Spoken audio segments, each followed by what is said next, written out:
મારું નામ રાજેશ સોરઠિયા છે.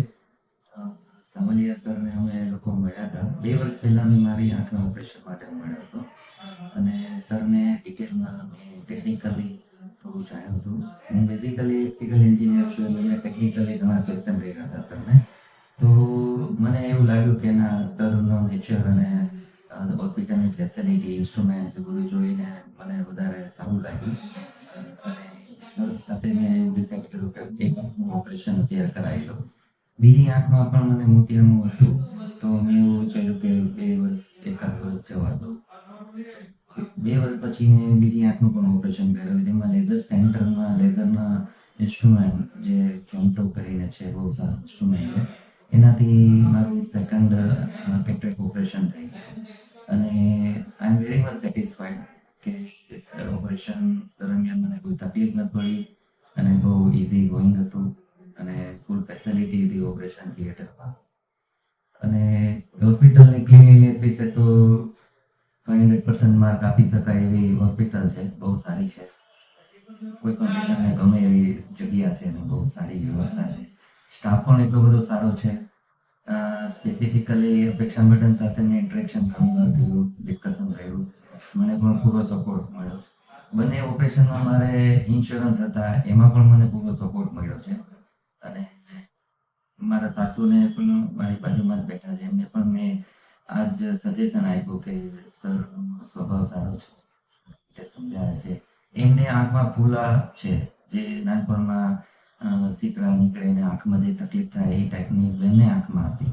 તો પહેલાં કહેવામાં આવેલું હતું કે જ્યારે ઓપરેશન કરાવો મોતિયાનું ત્યારે તમે ધ્યાન રાખજો. તો મેં ઘણી જગ્યાએ તપાસ કરી હતી, કારણ કે ફાઇનાન્શિયલી થોડુંક એમનામાં અમારે જોવું પડે એવું હતું. એટલે અમે ટ્રસ્ટની પણ હોસ્પિટલમાં તપાસ કરી. પણ અહીંયા સાવલિયા સરને તો હું 2 વાર ઓપરેશન માટે મળ્યો હતો. મને તો પૂરું સેટિસ્ફેક્શન હતું એટલે મારો ખૂબ જ આગ્રહ હતો કે એમનું પણ અહીંયા જ કરાવવું. અને અમે એવું ડિસાઈડ કર્યું કે સર ફાઇનાન્શિયલી થોડી સિચ્યુએશન આવી છે, તો સરનો નેચર એટલો સારો છે કે એમણે અમને પૂરો સપોર્ટ કર્યો. એમણે લિટરલી હું કહી શકું કે એને મુઠ્ઠી બંધ રાખીને કીધું તમે જે બી આપશો હું લઈ લઈશ.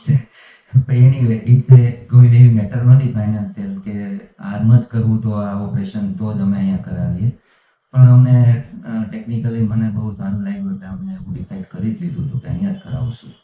અને એમણે જે બેસ્ટ સ્યુટેબલ એમની આંખ માટે હતું એ જ સજેસ્ટ કર્યું અમને કે આપણે આ જ લેન્સ આમાં બેસાડીશું. અને એમને ગયા બુધવારે અમે એક રાઈટ આઈમાં ઓપરેશન કરાયું. આજે અમે અઠવાડિયા પછી તરત એવો ડિસિઝન લીધો, એમને સક્સેસફુલ લાગ્યું, એમને રિઝલ્ટ સારું લાગ્યું. એટલે 2 દિવસ પહેલાં અમે ડિસાઈડ કર્યું ઘરે કે ચલો હવે બીજી આંખ પણ કરાવી જ લઈએ અહીંયા. અને શી ઇઝ વેરી હેપી કે એમને પર્સનલી બહુ સારું ફીલ થાય છે કે ડૉક્ટરને, સ્ટાફને બધા સાથે પણ એમને બી ગમ્યું છે. તમને આપણી કંઈ? મારું નામ લાભુબેન ડોંગા છે. મને તો સાહેબ આ મારો દીકરો હોય ને એવું જ અંદરથી ફીલ થયું. તો આજે મારે પૂછવું હતું સાહેબને, તો એ બધું મેં પૂછી લીધું ઓપરેશન કર્યા પછી. અને હું 4 જગ્યાએ બતાવી આવતી આંખ, પણ મને આઈનું જે બતાવવા આવી ને ત્યારે મને સ્ટાફ, સરનો સ્વભાવ બધું બહુ સરસ અનુકૂળ પડ્યું, મને અનુકૂળ પડ્યું. એટલે મેં નક્કી કર્યું કે મારે અહીંયા જ ઓપરેશન કરાવવું છે. એક આંખનું ગયા બુધવાર કર્યું 14 તારીખે.